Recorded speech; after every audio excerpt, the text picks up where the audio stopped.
Beaucoup d'imagination, très peu de moyens, plongeons-nous dans l'envers du décor. Dans un sous-sol amiénois, un court-métrage en cours de fabrication.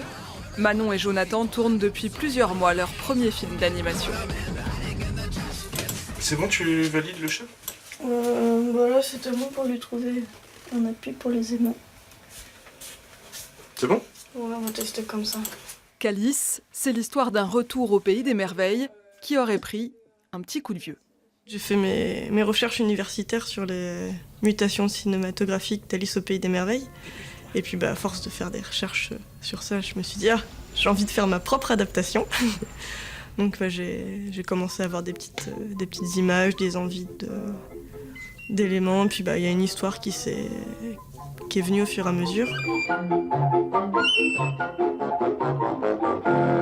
Le premier qui m'a fait rêver, c'est Henri Selick avec L'étrange Noël de Monsieur Jack et James et la pêche géante. Les classiques, le studio Hardman qu'on fait Wallace et Gromit, ce genre de choses. 1, 2, 3. Revenons à nos moutons. Manon et Jonathan, leur premier film, réalisé en marge des circuits traditionnels, ils apprennent sur le tas, en tournant. On n'a pas marché comme devrait normalement marcher un film d'animation, parce qu'on savait pas trop vers où aller au départ. Alors, déjà, on a fait le storyboard en allant, au milieu du tournage. Et sinon, ouais, on passe par des phases de construction. Phase de construction de décor, phase de construction de marionnettes, puis phase de tournage. Et puis après, on ira faire une phase de post-production quand on aura fini toutes les scènes, quoi. Au générique de ce court-métrage à 4 mains, pas de chef-op ni d'accessoiriste, tout est maison. Manon et Jonathan fabriquent personnages et décors.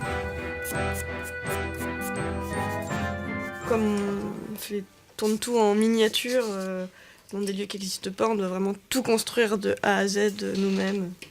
Que ce soit du carrelage, à la petite lampe. Et donc là, on est en train de faire des chaises. Je suis en train de ça. De toute façon, ça ne sera pas éclairé quand il n'y aura pas le spot là-haut. Ça sera plus sombre. Non, mais j'étais en train de chercher pour te laisser un spot, parce que travailler dans le noir, c'est une installation que j'avais fait pour un autre décor et que je viens de mettre un peu à l'arrache pour qu'on puisse un peu voir comment tombe une chute de lumière sur la table. Et donc voilà, hein, c'est du tasso, hein, comme pour faire du jardin, pour faire des tuteurs, avec le meilleur ami du décheux de stop motion, donc le petit angle, la petite équerre et la vis papillon. C'est comme ça que tout commence. C'est comme ça que tout commence, et puis ça nous permet surtout de faire des décors amovibles. C'est un compromis entre on n'a pas d'argent et il faut faire des trucs solides. Tout est question de temps. Mieux vaut ne pas compter les heures, passer à la fabrication et à la mise en place des décors, puis au tournage en stop motion ou animation volume, une technique d'animation image par image. On pose notre personnage sur le plateau, on prend une photo, on le bouge un tout petit peu, on reprend une photo et donc il faut faire cette action en boucle toute la journée. J'avais envie de travailler en volume parce que j'aime bien travailler avec différentes matières, textures. Donc la technique de l'animation volume, pour moi, c'était un peu une évidence. Pour un personnage tout simple, il faut 1 semaine minimum pour le faire. Mais si je veux vraiment le peaufiner, bien travailler les articulations, ça me prend plusieurs semaines.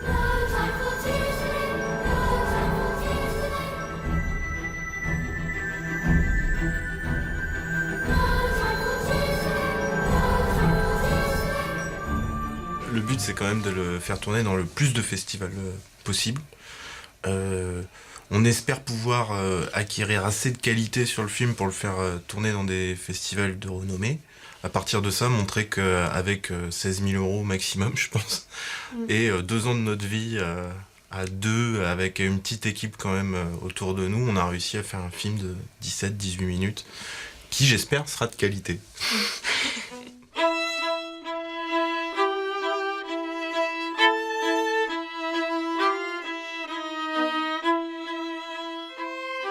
Mais avant de voir Calice sur grand écran, Manon et Jonathan ont encore un peu de travail devant eux.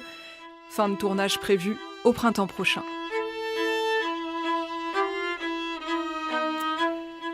Et peut-être